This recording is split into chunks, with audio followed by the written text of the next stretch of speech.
नमस्कार, मेरा नाम है ईशा भंडारी और आप देख रहे हैं वोकल न्यूज शहरों। किसी भी गणतंत्र राष्ट्र का आधार संविधान होता है। इसमें उस देश या राष्ट्र के महत्वपूर्ण व्यक्तियों के द्वारा देश का प्रशासन चलाने के लिए नियम का निर्माण किया जाता है, जिससे सत्ता का दुरुपयोग रोका जा सकता है। संविधान के द्वारा मूल शक्ति वहां की जनता में निहित की जाती है, जिससे किसी गलत व्यक्ति को सत्ता तक पहुंचने पर उसको पद से हटाया भी जा सकता है। इस प्रकार से कहा जा सकता है, संविधान के द्वारा प्रशासन की शक्तियों का प्रयोग करने के लिए दिशा निर्देश दिया जाता है, या कहें रूल बुक, जिसका उल्लंघन नहीं किया जा सकता है। आपको ये सब समझने में पेचीदा लग रहा है तो मान लीजिए जैसे किसी भी स्कूल या कॉलेज को चलाने के लिए कुछ नियम होते हैं, जिनके अनुसार छात्रों का भविष्य तय होता है। ठीक उसी प्रकार आप संविधान को ऐसे नियम की पुस्तक के रूप में देख सकते हैं, जिसके अनुसार देश को चलाया जाता है। किसी भी देश का संविधान उस देश की आत्मा को भी कहते हैं, क्योंकि संविधान में ही उस देश के सभी मूल भाव व कर्तव्य निहित होते हैं। केंद्र सरकार हो या राज्य सरकार, जनता प्रतिनिधि से लेकर लोकतंत्र में समाहित सभी पर संविधान समान रूप से लागू होता है। इसमें कोई बड़ा या छोटा नहीं होता। भारत में संसदीय प्रणाली को अपनाया गया है। ये प्रणाली इंग्लैंड से ली गई है। इसके तहत भारतीय संविधान का निर्माण किया गया है। ये एक प्रकार का लिखित दस्तावेज है, जिसमें भारत के प्रशासन चलाने के लिए दिशा निर्देश दिए गए हैं। इस संविधान में दिए गए नियमों का उल्लंघन कोई भी सरकार नहीं कर सकती, चाहे वो राज्य सरकार हो या केंद्र सरकार।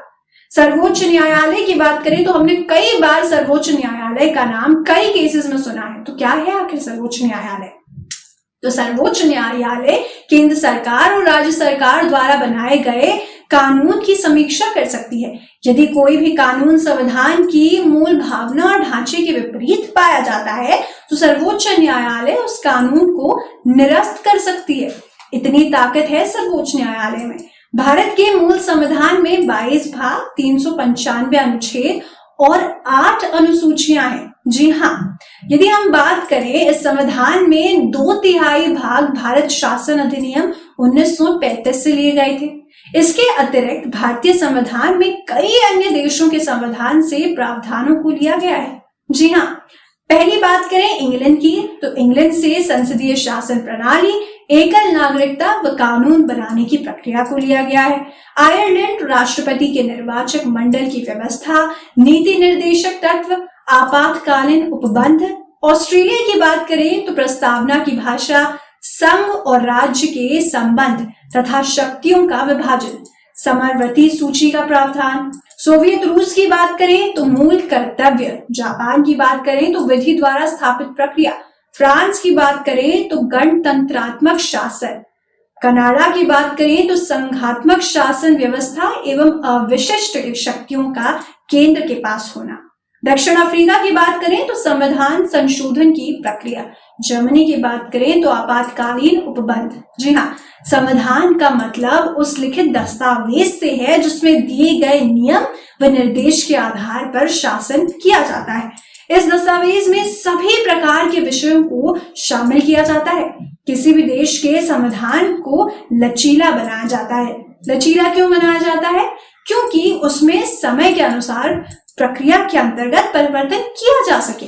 भारतीय संविधान में भी परिवर्तन किया जा सकता है, लेकिन मूल ढांचे में परिवर्तन नहीं किया जा सकता। हम सभी युवाओं के मन में यह प्रश्न जरूर आता है कि आखिर क्यों संविधान की जरूरत पड़ी? क्यों है इसकी जरूरत?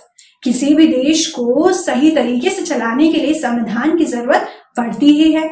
यह लोगों को नियमों के दायरे में रखकर कार्य करने की आजादी देता है।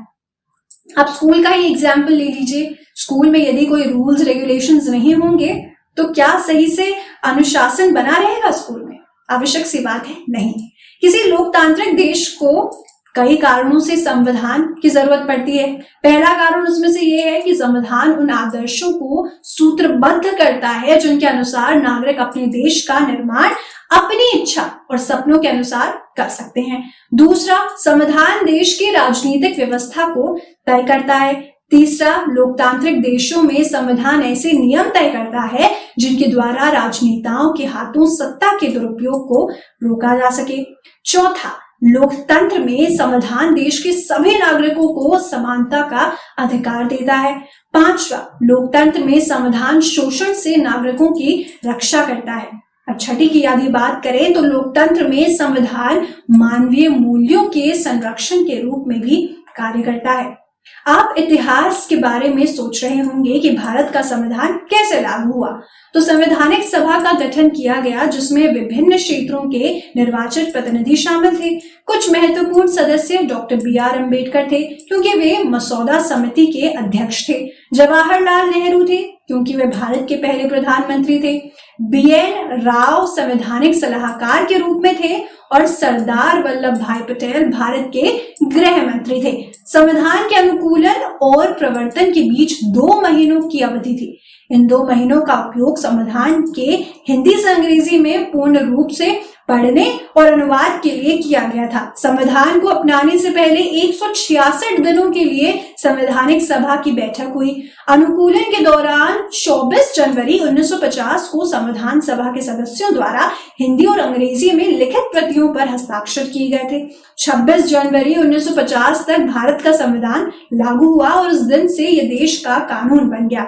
वर्ष 2015 से पहले संवैधानिक दिवस नहीं मनाया गया था। वर्ष 2015 में हमारे प्रधानमंत्री नरेंद्र मोदी ने डॉक्टर बी.आर. अम्बेडकर के 125वें जन्मदिन को मनाने के लिए भारत में 26 नवंबर को संविधान दिवस के रूप में चिन्हित किया था। संविधान दिवस का उद्देश्य भारतीय संविधान के महत्व का जश्न मनाना है। ये वह दिन है जो डॉक्टर बी.आर. अम्बेडकर के जीवन का जश्न भी मनाता है, जिसे हमारे संविधान का निर्माता माना जाता है। संविधान दिवस को देशों के विकास पर संविधान के महत्व को दर्शाने के लिए मनाया जाता है। ये पूरे देश में कानून और व्यवस्था बनाए रखने में मदद करता है। ये दिशा निर्देश प्रदान करने और भारतीयों को अपने और देश के प्रति उनके कर्तव्यों की याद दिलाने में मदद करता है।